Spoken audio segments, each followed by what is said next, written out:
Shalom, bonjour, bonsoir et à tous les hommes de Dieu de la mission évangélique La Croix de l'Éternel.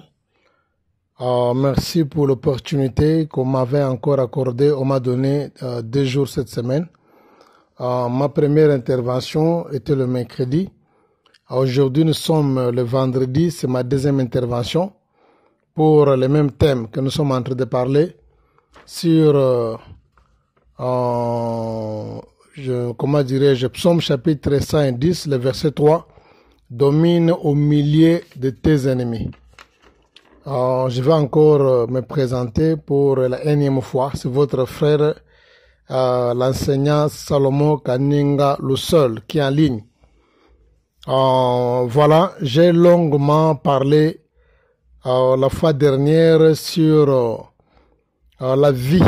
D'abord, j'ai introduit le message en commençant par le psaume et après nous sommes entrés dans Genèse chapitre 26.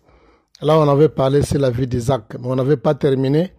Je suis contraint de continuer le même message de Genèse chapitre 26. Mais avant que nous commencions avec Genèse chapitre 6, je voudrais encore reprendre la lecture sur Psaume chapitre 10, le verset 1er jusqu'au verset 2. La Bible dit ceci. Psaume de David, parole de l'Éternel à mon Seigneur.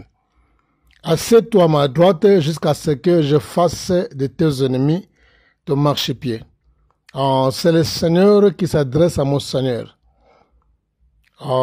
C'était une inspiration, une prophétie de David qu'il a reçue.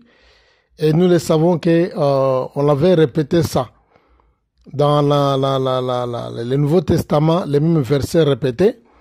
Et on parlait du contexte du Père et le Fils. C'est-à-dire quoi? C'est l'Éternel Dieu qui s'adressait à Jésus-Christ qui est son Fils. Et le Seigneur a dit à son Fils Jésus, assieds-toi à ma droite jusqu'à ce que je fasse de tes ennemis ton marchepied. Et on dit, l'Éternel tendra de Sion le sceptre de ta puissance et domine au milieu de tes ennemis. Et nous avons expliqué la fois dernière le sceptre ou encore le bâton, c'est l'image de l'autorité pendant les 3 symboles qui détient un roi. Le sceptre représente l'autorité. Et alors, voilà. Alors, quand la Bible dit, le Seigneur a dit à mon Seigneur, assieds-toi à ma droite, c'est un signe qui montre que l'Éternel s'adressait au Seigneur Jésus-Christ de se placer sous son autorité.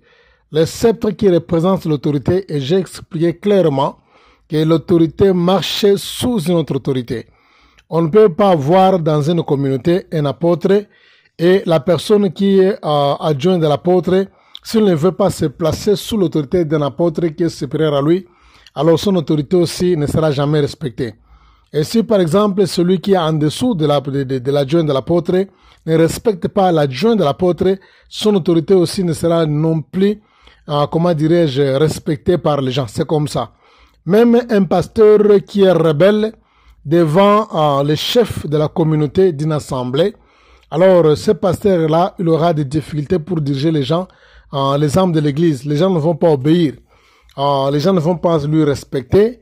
Et voir même les démons, il aura même des difficultés pour faire la délivrance puisque lui-même n'est pas soumis aux autorités établies par Dieu. Donc, l'autorité marche avec la soumission.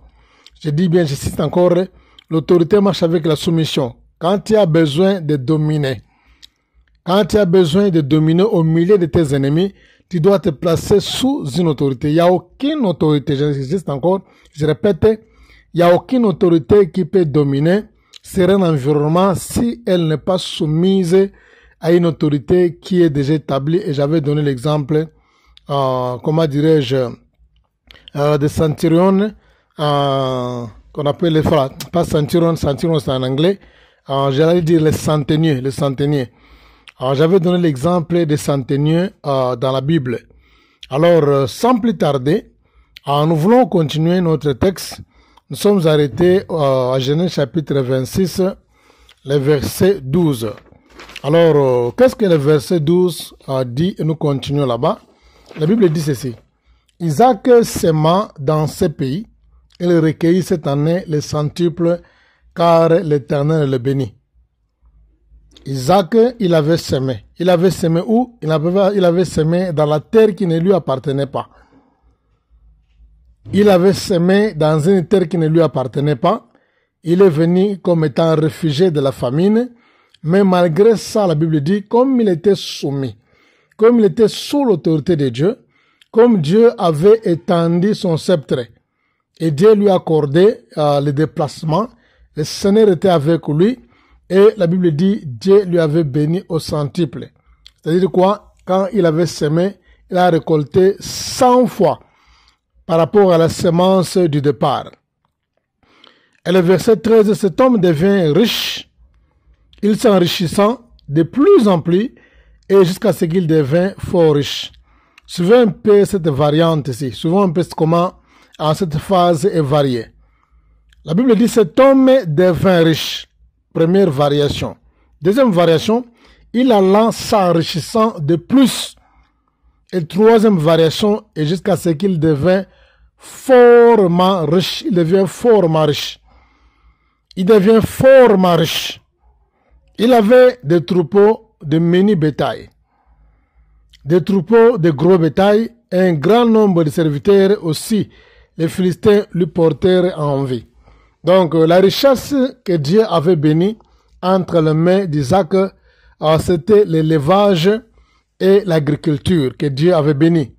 Comme je l'avais dit que dans l'Ancien Testament, dans la plupart des cas, les gens étaient visités, étaient bénis par l'agriculture, encore l'élevage.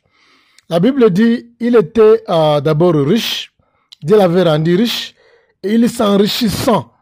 Les participes présents, de plus en plus, on dit de plus en plus, jusqu'à ce qu'il devint fort riche. Et quand il est devenu fort riche, la Bible dit, Dieu, il avait les troupeaux en dehors de ça, de mini bétail, des troupeaux de gros bétail, un grand nombre de serviteurs. Je répète encore, un grand nombre, pas un petit nombre, un grand nombre de serviteurs, et aussi les Philistins lui portèrent envie. C'est-à-dire quoi? Il n'a pas fait le déplacement seul, il est accompagné par les serviteurs. Et la Bible dit, les Philistins maintenant lui portèrent envie. Les Philistins ont commencé maintenant à lui envier. Le verset 15, tout le puits qu'avaient creusé les serviteurs de son père, du temps d'Abraham, son père, les Philistins les comblèrent et les remplirent de poussière. Ici, je voudrais rappeler une chose. Avant que Isaac ne vienne dans le pays des Philistins, il y avait son père Abraham aussi, il avait fait le même scénario. C'est-à-dire quoi? Il avait, pendant l'époque d'Abraham, il y avait aussi la famine. Il est venu aussi faire refuge pour chercher la nourriture dans le même pays des Philistins. Et il a menti aussi de la même manière comme son fils avait menti que non, Sarah c'est ma sœur. Et le roi de l'époque, il a passé presque la même expérience. Et le roi de l'époque aussi, il lui a fait la même remarque qu'avait fait Abimelech à l'égard d'Isaac. Et pendant que plutôt Abraham avait vécu chez les Philistins, la Bible dit qu'il avait creusé des puits. Alors quand il avait creusé des puits, les Philistins avaient porté envie sur le puits qu'il avait creusé, et il avait rempli ces puits-là avec les poussières. Ils ont rempli ça avec les sables, avec les poussières, puisque les Philistins étaient animés de l'esprit de haine. Là où les Philistins creusaient, le même endroit où les Philistins creusaient, ils avaient échoué pour avoir de l'eau. C'est le même endroit qu'Abraham, à son époque, il creusait et il avait reçu de l'eau. Là où les Philistins échouaient, Abraham réussissait facilement, sans inquiétude, sans effort. Les mêmes endroits où il y avait, où on devrait creuser pour avoir de l'eau, on peut porter l'envie qu'à la personne qui y est prospère. Les Philistins, évidemment, effectivement. Abraham avait creusé des puits, et chaque fois qu'il creusait des puits, ces puits, il avait de l'eau douce et de l'eau vive, de bonne qualité. Alors maintenant, la Bible dit, les Philistins aussi lui portèrent envie et ils avaient comblé les mêmes puits avec la poussière. Pourquoi? La Bible veut rappeler l'histoire d'Abraham dans l'histoire d'Isaac, puisqu'ils avaient presque la même histoire. Et plus tard, on va lire ça ensemble. Et la Bible va nous décrire encore que voilà, Isaac avait encore creusé les mêmes puits que son père avait creusé. Il a encore creusé ça pour la deuxième fois. Il a enlevé les sables, il a enlevé les poussières et il y avait de l'eau là-bas. Donc plus tard, la Bible va commencer à nous donner, comment dirais-je, va décrire comment les mêmes puits que son père avait creusés chez les Philistins. Et quant à lui, quand il est venu, dans son époque, il a encore fait quoi? Il a encore creusé les mêmes puits, il a fait sortir les sables, il a fait sortir de la poussière et le Seigneur lui a béni. Le Seigneur lui a donné de l'eau vive. Le Seigneur lui a donné de l'eau vive. Voilà un peu dans notre premier audio l'image d'Abraham qui reflète dans la vie d'Isaac. L'image d'Abraham qui reflète dans la vie d'Isaac pendant son séjour en son temps ou bien à sa période. Le Seigneur était avec nous. Isaac s'était placé sous l'autorité divine. Isaac n'a pas marché en dehors de la volonté de Dieu. Isaac n'a pas contesté l'ordre de Dieu. Il a marché dans la volonté de Dieu. Il s'est placé sous l'autorité de Dieu. Écoute une chose. La richesse, c'est une façon de dominer. La richesse, la Bible dit, le conseil d'un pauvre est méprisé. Dieu le savait très bien que la seule façon pour que Isaac puisse dominer au milieu des Philistins, il devrait être béni. Pas n'importe quelle bénédiction, une bénédiction qui est graduelle. Être riche, s'enrichissant et devenir plus riche. La bénédiction, la prospérité, c'est une façon de dominer. Les gens qui nous dominent aujourd'hui, les nations qui dominent aujourd'hui, ce sont les nations qui sont plus riches que les autres. Les pays pauvres sont dominés par les pays riches. C'est ça le principe. La richesse parle. La richesse exprime. Les pays qui sont très développés, ils dominent toujours les pays qui sont sous-développés.